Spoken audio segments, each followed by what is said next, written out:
Chocolate Touch, Chapter 11. Mrs. Midas was upset when Mr. Midas told her that John had Dr. Cranium's disease. He said it was chocolitis, Mr. Midas explained, a worried frown on his face. But he's calling it Cranium's disease because it was his discovery. Dr. Cranium didn't do it. It's magic. It all started after I ate that chocolate. I'm scared, he added. Mrs. Midas sat down and dabbed her eyes with a lace handkerchief. She was crying. Mr. Midas blew his nose, said he had to attend to something, and abruptly left the room. John had been so busy feeling sorry for himself that he had not realized how his mother and father would feel about his chocolate disease. Never mind, Mother, he said, putting his arm around her shoulders. It's all right. Really, nothing was all right, but he couldn't bear to see his mother's tears. He kissed her wet cheek. His eyes were shut as his lips softly touched her, so he didn't see the change right away. Then his lips began to feel sticky. His eyes opened. He opened his eyes. His mother had turned into a lifeless statue of chocolate. John ran wildly out of the house without thinking where he was going or what he was going to do. All he knew was that somehow he must get help. For the first time in a long while, he forgot about himself altogether. Now he didn't care about anything but bringing his mother back to life. Without quite knowing how he got there, John found himself at the corner where he had bought the chocolate box. The lot was no longer an untidy rubbish dump. The neat red brick building with 2 show windows was exactly where it had been in the first place. But the display of candy he had previously seen in the windows was no longer there. In one window, John saw a chocolate trumpet, a chocolate pencil, and a silver dollar with a piece bitten out of it. In the other window, he saw a cafeteria tray littered with chocolate utensils and the remains of a chocolate lunch. Clearly, this place was the right one. Clearly, the proprietor must know a lot about John's hateful chocolate touch. John rushed into the store. The proprietor was standing behind the counter, carefully polishing something small and round and flat and silver. I was just thinking of you, he said. John had no time to waste on pleasantries. Remember the old kind I found I gave you when you gave me a magic chocolate? He demanded. Without waiting for a reply, he babbled on. I ate it and it made everything that touches my mouth turn into chocolate, and I kissed my mother and now she's chocolate and I've got to change her back. Easy now, murmured the shopkeeper. Calm yourself. There was an expression of satisfaction in the old man's eyes. It's all your fault, John declared. If my mother isn't made better again, I'll fight you until you're dead. My goodness, the storekeeper explained. Whose fault did you say? Yours, John said. If you hadn't taken that money, I wouldn't have.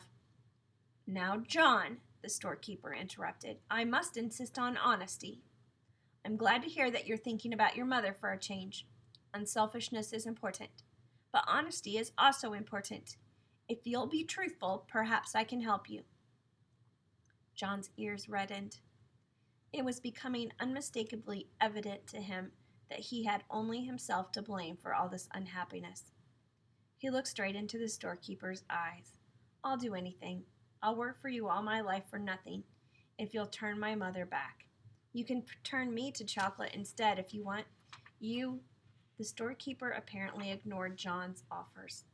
You were right, John, he said, when you guessed that I had something to do with your acquiring the chocolate touch.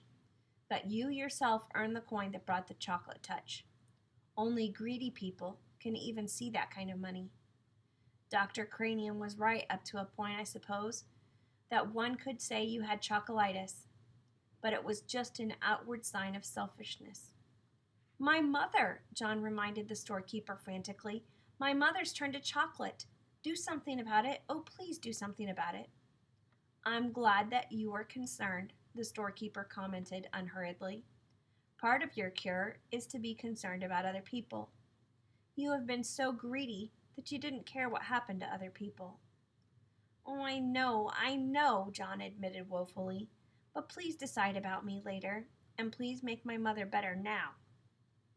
Well, John, the storekeeper said, if you had to choose between getting rid of your chocolate touch and restoring your mother to life, which would it be? For one moment, John couldn't help imagining a future of all chocolate meals. The thought was terrible, But then he thought of his mother as she had been when he had left her, a motionless chocolate statue, unable to speak, her chocolate hand still holding her lace handkerchief. Without further hesitation, John said, "Help my mother." "Well, John," the storekeeper said, "I am going to give you another chance. When next you go to school, your chocolate pencil will be a real wooden pencil with lead in it." "But," John began to protest, "what did the pencil matter? The chocolate knife and fork and spoon you left on your tray in the cafeteria will have turned back to metal. Your chocolate trumpet will be a shiny golden one again." "But," John said, "don't worry about Dr. Cranium's spoon. He will find a whole silver one on the floor where the broken chocolate one lay." "But how about Susan Buttercup will discover that the chocolate stains on her party dress and her shoes were nothing but water after all. Her silver dollar will be all right." John could stand the suspense no longer.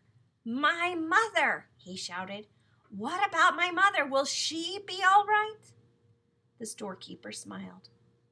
"Why don't you run along home and find out?" he suggested.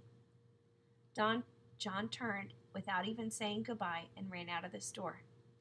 The storekeeper went back to the disc he had been polishing, a disc the size of a quarter. It had to be polished smooth, ready for a new set of initials in case the need for them should arrive.